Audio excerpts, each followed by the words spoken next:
Hello and welcome back to 25 Drive Live. This is another episode. We have a super special guest. I know I say that every single week, but all these guests are really special because they bring such amazing things to Ogden and our community. And I'd like to introduce you to Mark Binigni. That's correct. And he is with WeberPathWays, and he has agreed to kind of spend some time with us to tell us a little bit about the organization, what they're doing, and how it benefits our wonderful community here in Ogden. So welcome, Mark. Thank you. All right. So tell me a little bit about yourself. First of all, our viewers like to know who I'm talking to. And so, I want to know, are you a native here? Where are you from? Give us a little bit of background. Sure. Well, if you can guess by my name, I'm not originally, it's not Smith or anything like that. So I am not originally from here. There is an interesting story along that line, but I grew up mostly in the Chicago area. And went to the University of Illinois, and after I got out of school and worked for a little while, I thought I should come west for a year or two and ski. And this was back in 1979, so I haven't figured out a good reason to go back to Illinois. So the reason was skiing? The reason was skiing, yeah. But I found that the quality of life here, particularly the weather, compared to Chicago, is a lot better. And then, of course, I always wanted that one more good ski season before I went back, and we're still waiting for that one more good ski season too. So when you came to ski, yeah. How many times did you go back before you said, "Okay, I'm just going to make my home here"? Well, I worked for a large company, so going back was just basically maybe once a year on vacation, and to go back, I would have to get a job before going back. So I worked at Thiokol, the rocket motor company, and worked for them for almost 25 years as I went through the transition from rocket motors to airbags, and that's where I ended up in the airbag group. And then worked for a small local company, a very good one, Peterson Incorporated. I know them. Yeah. And then after that, just knocked around a little bit and tried to start my own business, which didn't go so well, not as good as Rivoli's anyway. And what was that business? I was doing some in-home tutoring. Oh, okay. I thought it would be a good market for that, and potentially it could have been, but it was coming out of the bad part of the economy, so people weren't ready to jump into that type of investment. So I was on the board for WeberPathWays, and there was an opportunity. They were looking for a reason why their executive directors were not sticking around as long as they wanted to. And so I stepped in temporarily, and that's been about 5 years now. Wow, that's great. So give us some insight into what WeberPathways is, because I know a lot of people, because I've always mentioned WeberPathways when we go up and we do the snowshoeing and all that stuff up there. Right. And but people say, well, what's WeberPathways? And it surprises me. But then again, I have a lot of people say, well, what's Roll Valleys? So tell us. I pronounced it wrong too. That's right. But so tell us what WeberPathways is. Maybe the genesis, how it all started, and what the whole organization's about. Sure. It started in 1995 with the goal of putting a trail up Ogden Canyon. Surprisingly, that's still a topic of discussion right now, is the trail up Ogden Canyon. Oh, so it's not there yet? Oh, no. That's I don't know if you've been following the latest UDOT studies, Department of Transportation studies, on what to do with that corridor because of the narrowness of the road and the amount of traffic that's on it and the multi-use potential for that road. But UDOT did a couple phases of study to see what improvements could be made for the safety of the road, and they're just going through the final analysis on that right now. So that's what started. That's why the organization started. Okay. There used to be an old rail line called the Bamberger Railroad that went up the canyon at one time, and the founders thought that the old right-of-way for the rail line would still be there.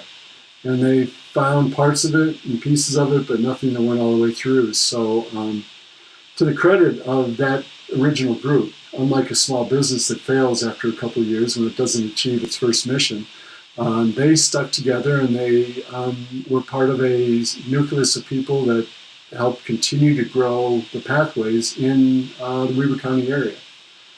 So just bits and pieces as they came available, and now I think there's more momentum that we're able to, and with grant funds, be able to do more things.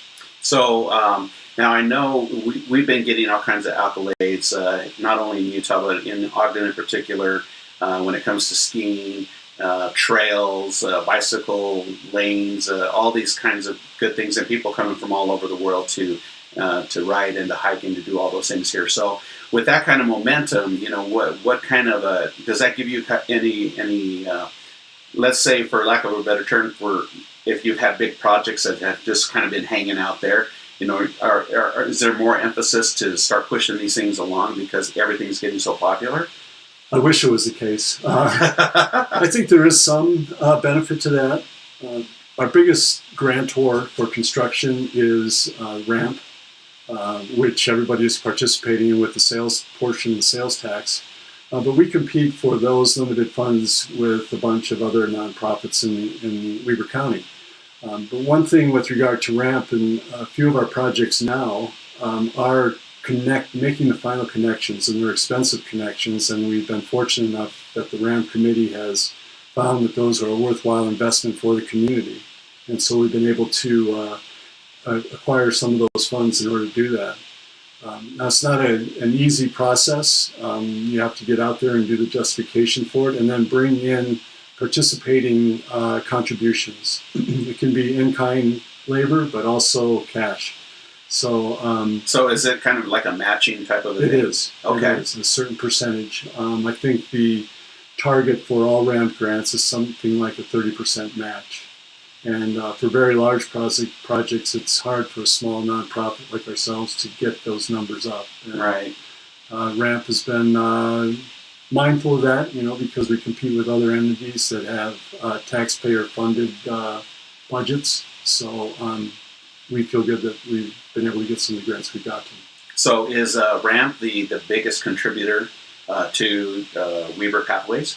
On the construction side it is, yes, for sure. Okay. Another large organization has been REI over the past 3 years. They have contributed close to $35,000 in the last 3 years, which is a good number for us. Where RAMP is in the past 10 years is maybe close to $1 million, but that's $100,000 a year if you average it out. Yeah, and although that kind of sounds like a lot, when you're in business or when you have a business of your own, you have to make those dollars stretch. You do. And so I'm sure that every dollar that you spend is like well thought out, well planned. That there's limited waste, all that kind of stuff. That's correct. The money that I talk about for RAMP is used for construction. So WeberPathWays has a 2-person staff. And we need to fund those projects with private donations, basically, fund those operations with private donations, which means, the $25 monthly contributions or $500 contributions at some of our fundraisers. All that has to add up to cover our operational costs, plus give us that little extra for the leverage on the large grants that we apply for. Not to interrupt, but back to the money spent for RAMP, the bridge project in Riverdale, that we put the bridge over the Weber River at the end of their paved parkway, was close to $450,000 all total. So, So that's the bridge. That is the bridge south of the Riverdale Police Department, correct? It is. It's about approximately 2 miles south over the river, and I walk that pathway a lot. So. Beautiful bridge, by the way. Yes. I mean, that thing's going to last forever. It's going to last forever. It's a neat bridge. Yeah. And that whole pathway corridor there, what we found is that's been made more available to bike commuters, which we were surprised with. Commuters? Yeah. Oh, wow. So they can get from, say, South Weber, South Ogden, Uinta area to downtown, if that's where they're going to work, a lot easier on their bikes than they can trying to drive their car around to get to those locations. Yeah, and I agree because I've ridden also, because I live here in Riverdale, I've ridden from the South Ogden, the Riverdale Police Department area on that road all the way to, is it 21st where the pond is? Yes. 21st Street and around that pond. And that is great because I've often thought I want to ride my bike to work, but I don't dare cross Riverdale, go over the viaduct there. Oh, absolutely. That bridge, because it's just kind of a scary thing. And with people texting and everything, the pathway is the safest, not only safest, but the easiest. No congestion. You don't have to worry about cars. I didn't even think about that, but I need to check that because I've ridden that many times, and I've never thought I could ride this to work.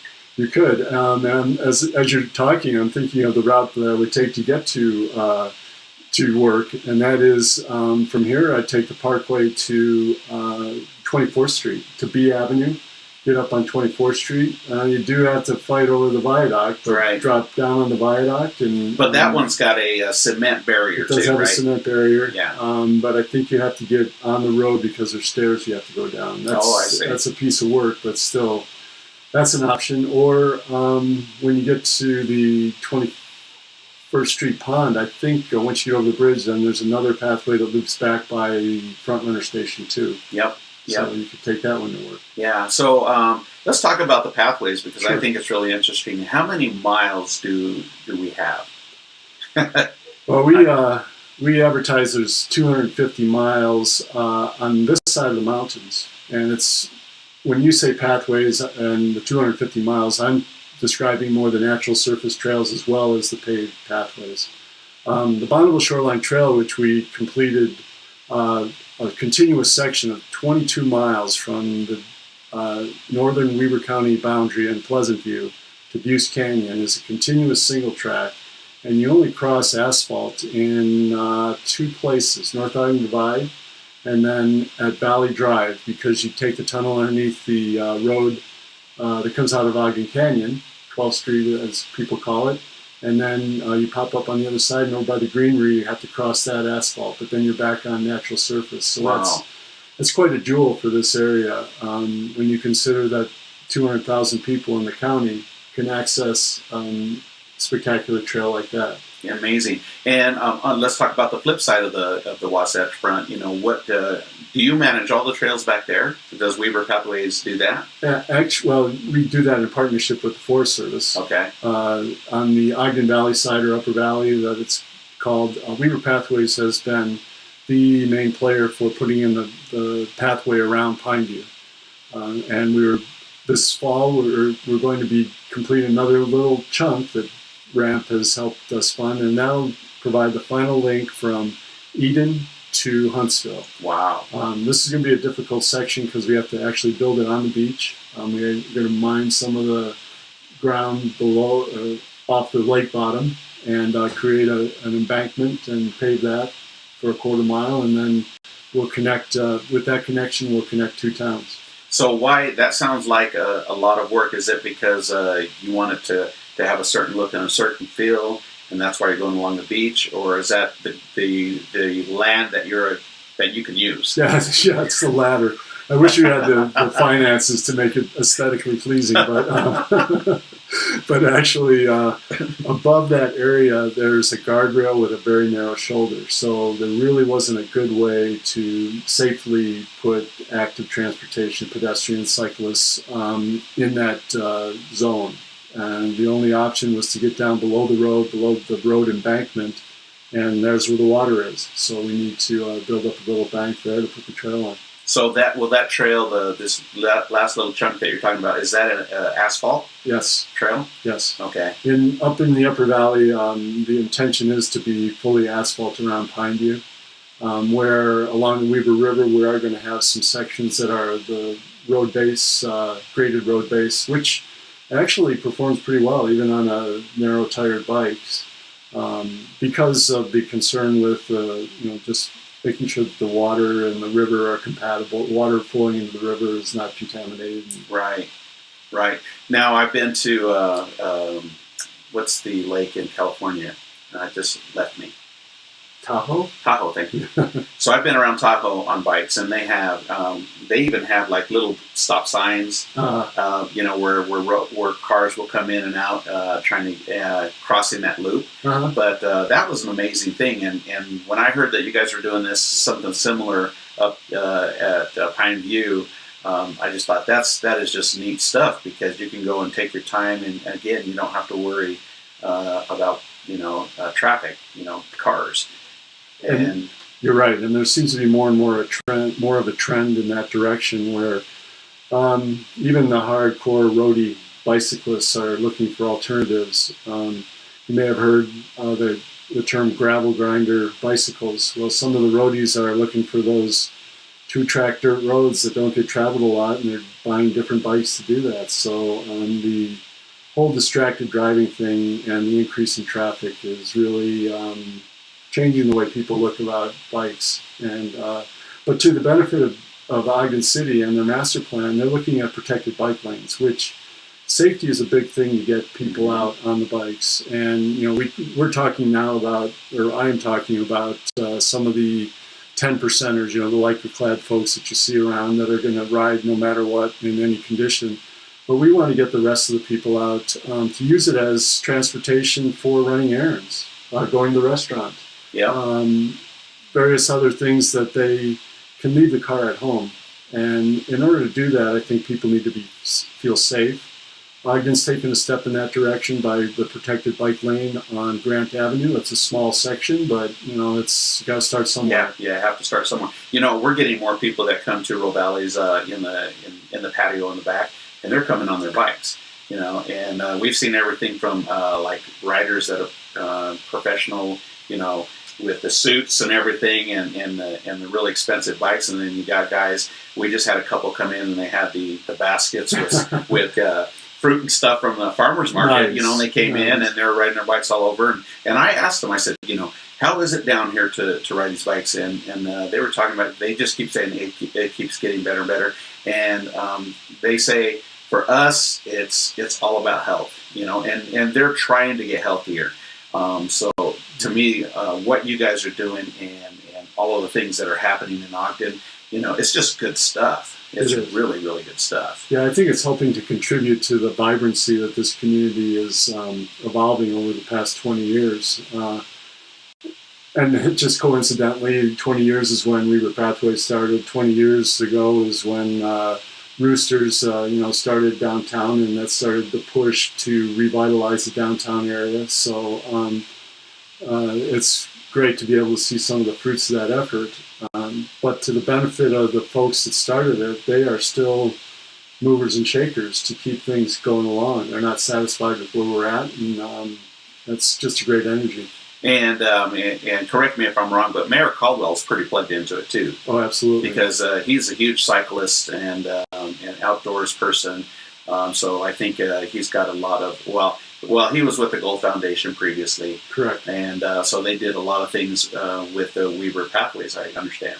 Yeah, Gold Foundation has been another thing, but this one that spurred or spawned out of the Olympics, just to keep the energy alive from the whole volunteer program. And they've done a great job, especially with organizing volunteers for big events. It's been a great asset to the community. So let's talk about being an asset to the community with all the trails and everything like that. What would you say, from your perspective, is the biggest, the biggest benefit to our little community here in Ogden, Utah? Of the trails? Yeah, of the trails. Biggest benefit. Wow. Or give me a number of benefits that you see. Yeah. Well, I see economic development. People today, and even before, there are certain fractions of folks that want to live where they can play immediately. I grew up in the Midwest. I worked in the steel mills there. One of the accounts I had with Auto with the auto industry, and so I'd go back to Detroit quite frequently. And it was interesting to walk in the halls, and all the pictures on the walls were mountains, mountain streams, skiing. They weren't outside the door. Okay, but then it dawned on me that what they do in their free time is they pay all this money and fly to Utah on vacation. And I think people are finding that, why do that? Why not live where I can play? Especially with how the internet and the electronic communication has made the home office or mobile office more of a common thing. So you can actually live where you want to play. Yeah. So economic development's big, tourism's big, healthy lifestyles is another one. Just listening to what the impact of our insurance costs, medical costs are, something like 18% of the GDP and that's more than most countries' total GDP. So it's a huge expense that's unsustainable, and it's mostly related to obesity. We can get folks out there just being active, walk 5 miles to the store, or excuse me, ride 5 miles to the store, or walk to the bus, or do things like that. And I think that's why you're seeing some of these communities build up in Ogden that are more close to Metro, close to the rail lines, and people can walk over to Rivali's and grab dinner there. And Yeah. so, Well, and there's like metro areas. Closest to us would be Salt Lake City, that has tracks, and they got the front runner. We got the front runner as well, but we don't have tracks here in Ogden. But there is transportation all over the place, and with downtown Salt Lake City, man, talk about congestion, and the tracks is huge. I don't know percentage-wise how much that alleviates it, but with what you're talking about of being able to walk, live where you play, that kind of a thing, and also have the trails and everything to get to where you need to go safely. It does encourage people to ride, because I've never seen we're down at farmers market every Saturday, and I've seen more cyclists. Even when I was actually training for the half marathon, not this past one, but the year before. And so you missed the rain. Yeah, I missed the rain. but I was running along the pathway, and it was just awesome. You didn't have to worry about anything. Yeah. And they're clean, and they're taken care of, and there's not big potholes and everything else that you find on the road. Right. And so there's so many different advantages to that. But I guess I want to ask you, let's take a peek into the future.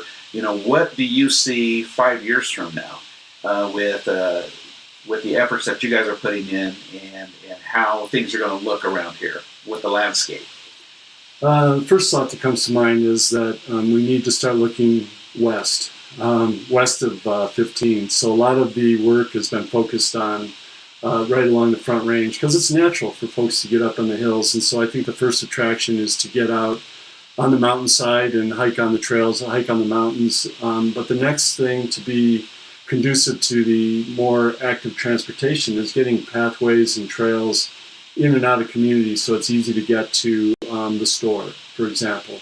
While west of 15 is a little bit more of a greenfield in that way, and some of those communities that start to develop, if they can incorporate that in their planning, then we'll see more pathways used for lifestyle versus just recreation. Right, there you go. And it's flat. And it's flat.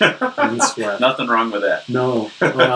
And to that point, too, some of the things that Portland has seen is a big increase in e-bikes, electric bikes. So people are commuting in those, with those, so that they have easy access. They can get up and down the hills, but they don't have to worry about being all sweaty when they get to the office. Yeah. I think we might see an increase in that. You talked about congestion in Salt Lake.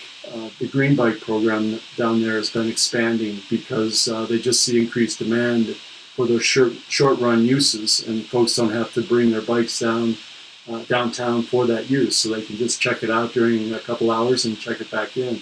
We might see more of that in Ogden.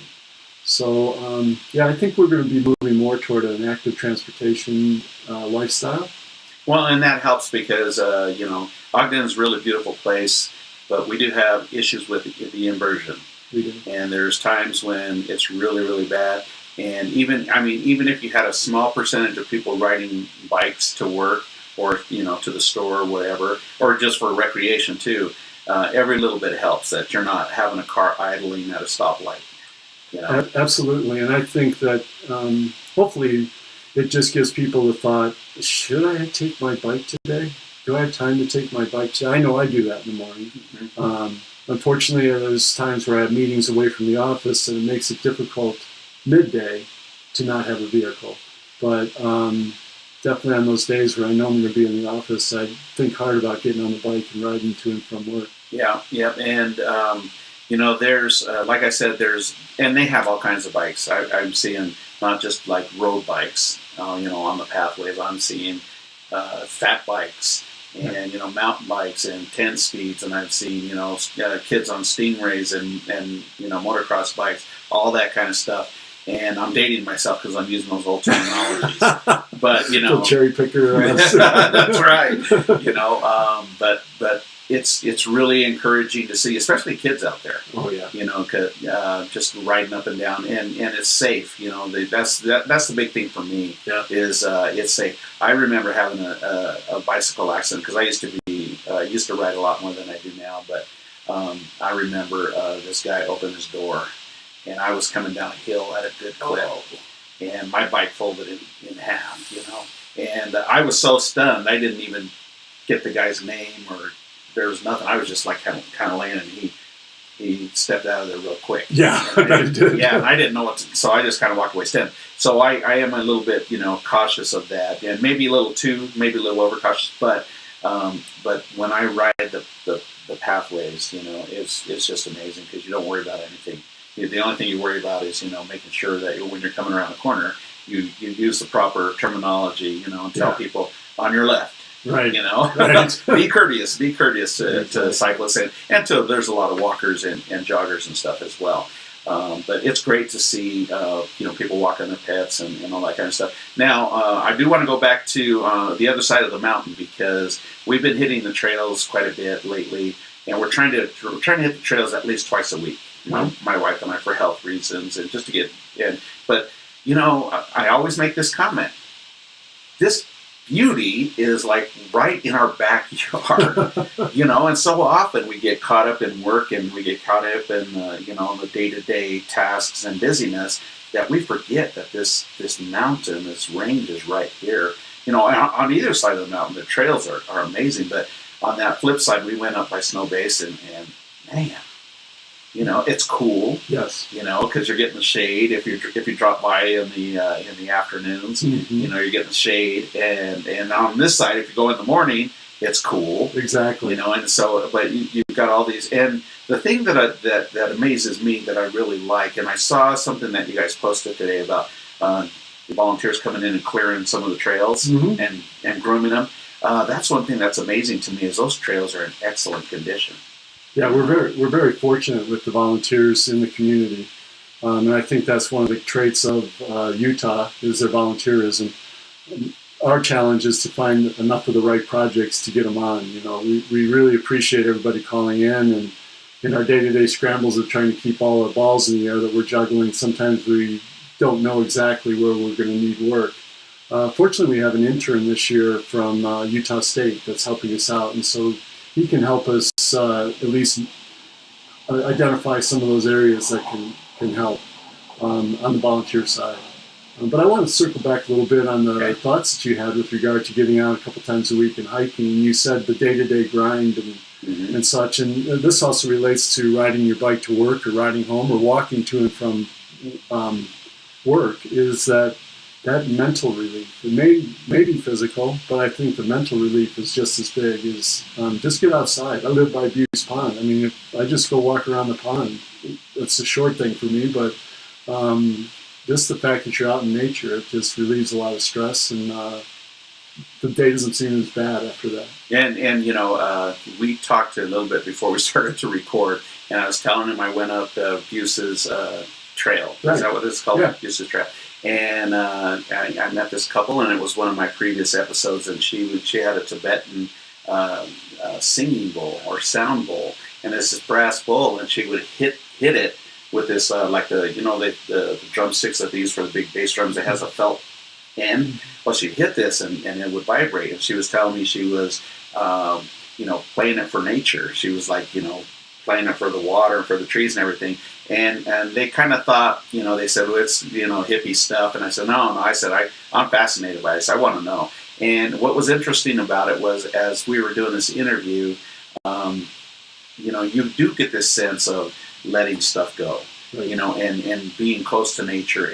And even if it's for 5 minutes, it can make all the difference in the world of you having a good day or a great day. Exactly. And so I agree with you 100%. Just to be able to get out to nature, we have such beautiful surroundings. Whether it's up in the mountains, or whether even if you catch the pathway. I don't even know, how do you get to the pathway that's down by Farmington? You know that there's a lake out there, or a pond, almost by the Legacy. Yeah. Yeah. That's a good question. I'm spoiled. I find that there's new trails all over in Weber County that You're staying here. Well, interestingly, I'd say maybe 25% of our Facebook followers are from northern Davis County. So they're coming up this way. Oh, yeah. And I talked to some of the trail running organizations, and a lot of the trail runners come up from as far as Salt Lake to run on the trails up here. Talked to some of the elite mountain bikers that have been out here for maybe the Xterra. They kind of keep this as their secret. They'll come out and train in the mountains around here just because there's so many trails and it's not densely populated. So going back, I don't know the name of the trail, Farmington. See, I gotta put you on the spot a little bit. No, but here's the other thing that I want you to convey to our listeners and to somebody who else might be listening. Oh, this is dropping on me. And that is, what kind of shape do you have to be in to hit the trails? Because I know people get nervous, about, I'm not in shape, I'm too old, or, I'm this, I'm that. It's going to be too hard. The hills are huge. What if I trip and fall? That kind of stuff. What kind of shape do you have to be in to hit some of these trails? Good question, because you've probably seen people out there with canes, haven't you? Oh yeah. Yeah. So it's your own mindset, your own goal as far as what kind of condition you need to be in. I hear stories of people don't want to go to gymnasiums because they're not in shape to go to the gymnasium. They don't want to look bad. Exactly. Yeah. There's nobody there keeping score on the trails. I mean, in the gym, you got the chance that somebody's watching you and things of that nature. But out on the trail, it's pretty non-confrontational. And to that point, Ogden has probably one of the most diverse demographics in the state. And it's really cool because of the non-confrontational environment of the trails. There's people of all ethnicities, religious backgrounds, financial backgrounds, intermingling and saying hi to each other on the trails. So I think that helps build a stronger community too. And I agree. I've been on the trail many times, and everybody is friendly on the trail. How's it going? Even if it's just a hi. But mostly, it's like, how far have you walked? All right, good job. And so it's very encouraging. So if you feel like you're too out of shape, you don't think you have the energy to do this, there's every level of trail and pathway out there, from flat to where you can just go for a nice stroll next to a river, listen to the water and listen to nature, to going up to the mountains and hitting some good sized trails and some good sized rocks. And so there's all kinds of different levels for you to do. But the only way to find out, is to check out their website, because you guys have a lot of information pertaining to difficulty levels of trails. And our trail maps that are very accessible at a lot of the sporting goods shops. You probably have some at your restaurant, I hope. If you don't, we'll get some down there. Yes. And they're a great resource for that reason. It tells you the difficulty of the trails. The other thing, too, to take the intimidation factor out, is don't plan on a distance, plan on a time. So say I need to do an hour walk.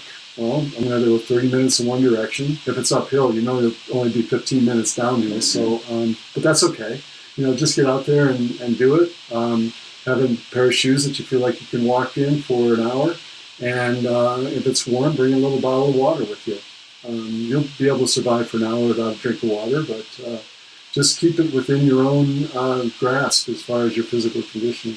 Yeah, and can you say the same thing for people that are considering maybe taking up mountain biking, that kind of thing? Mountain biking, yes. That's unfortunately in the Ogden area, the challenges can be difficult to find an entry-level mountain bike route. The Parkway, definitely start there. There are some side routes off of the Parkway that you can test your skills a little bit.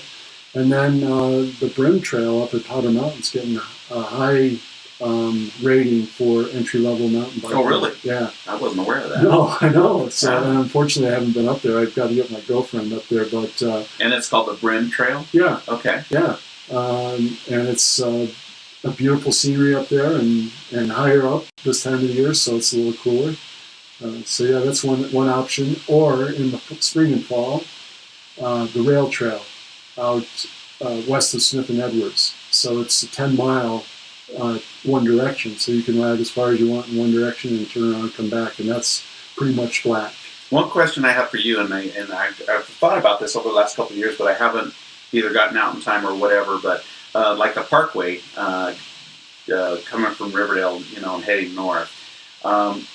In the winter time, I mean, do people snowshoe or cross country, or is it, is there snow on that trail that would enable you to do that, or is it something that you just have to take to the higher elevations? I don't think the Parkway would be good because there's still a lot of people that use it on foot, and I think it gets iced up.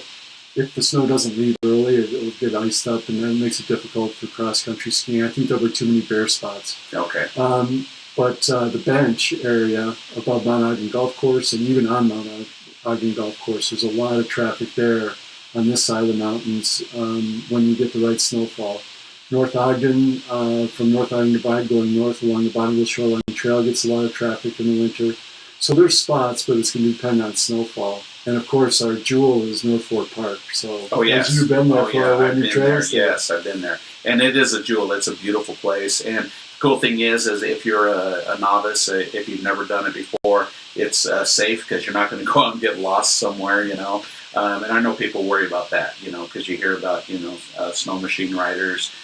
They go way out there, and sometimes they get stuck and get lost or whatever. But so with Mount Ogden, in the winter time, I know it's probably a little early to be talking about winter, but there's safety there too. So if you have any concerns about that kind of stuff, you can always check with WeberPathWays. They're more than happy to answer your questions. Can you give everybody your website address? Sure. And I will, put everything down below in the comments down below. Sure. It's WeberPathways, all one word, .org, and our office phone is 801-393-2304. So, are you always looking for volunteers, or do you have enough volunteers? How does that work? We're trying to work the volunteers with a meetup site, and our website will tell you the exact name of the meetup site. It's something like Trails Maintenance and Construction whatever. It's a lengthy name, but you can sign up on that meetup site, and we're working that calendar with the Forest Service, with the Ogden Trails Network, with the Front Climbing Gym, with some bike shops, to all put the trail events on one calendar, because we have a limited number of tools. But we want to make sure that we don't have every organization scheduling a work day on the same day. Right, because if you don't have tools, you're not doing it. Yeah, exactly. And the other thing too is the volunteer community. They're also very accepting. You'll be welcomed in, and people, they're just very accommodating as well. They're just super friendly. So I would encourage you guys to check into this, and we'll have the links for that too down below on the video. But check it out, because to be part of a volunteer community that can help beautify and increase health and fitness and mental and physical health. Yeah, mental and physical health is just there's no downside to it. It's all good stuff. So. Is there anything else that you want to let the community know about WeberPathways or what's happening now? I just want to thank you all for your support and continued support. We do have a couple events coming up. One, you talked about the Upper Valley. Community Foundation of Ogden Valley is having a fundraiser that WeberPathways participates in. And all the funds raised in that event stay in Ogden Valley. And that's on August 9th, I believe. On August 19th is our Trail Mixer event, and that's our big gala of the year.